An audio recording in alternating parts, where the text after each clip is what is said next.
Ladies and gentlemen, as I said, it's much a pleasure to have you here. We are very much engaged with the respective UN agencies that are based here in Suva. Of course, we have had a number of different levels of engagement with the different UN agencies. Some are more engaged than others, but there's no doubt that I think a lot of the sharing of information and the collaboration between the UN agencies is very critical. And this is why I think DFAT has played a very critical role in that respect. I think also what is very critical for us, to be able to coordinate that level of collaboration, and not just between the UN agencies, but also with our other bilateral development partners. Some of them, of course, are represented by the respective governments here. To be able to coordinate with them and also work together with the Fijian government to ensure that we are able to meet those targets. Because at the end of the day, all of us in this room are concerned about meeting those goals. And I think in order for us to be able to meet those goals in a very effective and efficient manner, in a cost-effective manner, but also with a lot of expediency, we need to have that level of collaboration.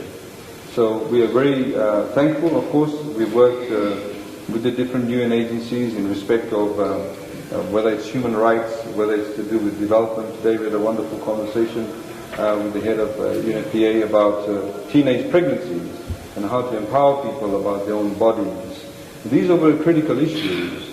69.4% of the Fijian population is below the age of 14. They represent different challenges, but also wonderful opportunities too. So I think it's with that level of interaction that we want to be able to ensure that we're able to achieve those targets, meet the SDG goals, and be able to provide a much better life for all our citizens. I think it would be amiss of me not to mention climate change, of course. The paradox, of course, is, ladies and gentlemen, is that whilst the carbon footprint is almost negligible from the Pacific, we are the cold face of facing the effects of climate change. As Osnat did highlight, we faced a tropical cyclone last year. A third of our value of our GDP was wiped off within a matter of a couple of days. Of course, we are very lucky that with very careful partnerships with organizations such as World Bank, ADB, the UN, and of course our bilateral partners, the respective countries that came to our assistance, we were able to get back on our feet a lot quicker. We of course were saved by the fact that most of the tourism properties weren't actually damaged, so which is of course a major contributor to our economic growth. But the fact of the matter is that that's just one simple example.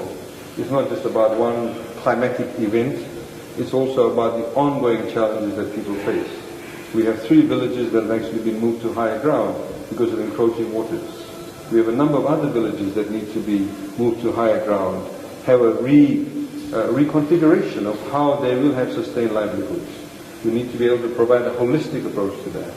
We also need to be able to know when now to change our planting or harvesting season. When do we plant our seeds? What type of seeds do we use?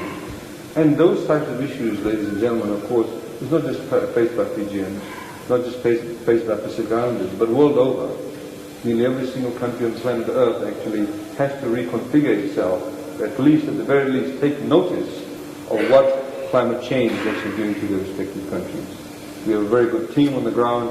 It's working with the respective partners. I'm sure they will, of course, be able to reach. They'll be reaching out to you too, and we look forward to your cooperation in this respect. And I also like to thank all our bilateral partners who have already come forward to work with us to be able to ensure that the Paris Agreement, the rule book, is developed so that the Paris Agreement does not simply become verbiage, but actually something that's very tangible and actually brings about real life changes to all the citizens of this planet Earth. So thank you once again, DFAT, for your contribution and for bringing everybody together. I'd like to thank, of course, Osnat. We also don't want her to leave. Please, we can't hold back the passport, I'm sure you can. And we look forward to working with all of you. And thank you all of you for making the journey to Fiji. Good evening. Thank you.